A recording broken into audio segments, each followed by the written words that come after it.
Another Northern Irish footballer who we've got coming up on the show next Wednesday is Sammy McIlroy. Did you ever cross paths with Sammy at all? Have you got anything you can kind of tell our listeners that why they should be tuning in on Wednesday for Sammy? Sammy was actually my manager for Northern Ireland. Cool. Sammy was absolutely brilliant. We had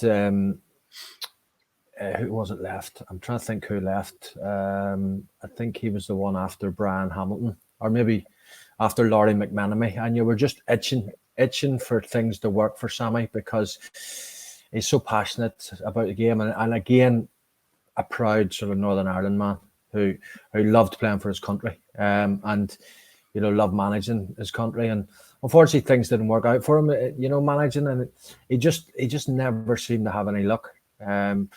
I remember we played Spain in a friendly once, and we don't have the biggest pool of players to begin with, but I remember I think it was 13 or 14 players pulled out. And for a country like England, they've got all these players that they can just call in. Whereas, we're calling in players. And I remember the morning of the game, there was a player at the training ground, on the morning of the game, and I didn't even know who it was. And this is somebody who was going to be on the bench for Northern Ireland that night against Spain. So he's a great man, Sammy. And he still plays because we play these various sort of, they call them legend games.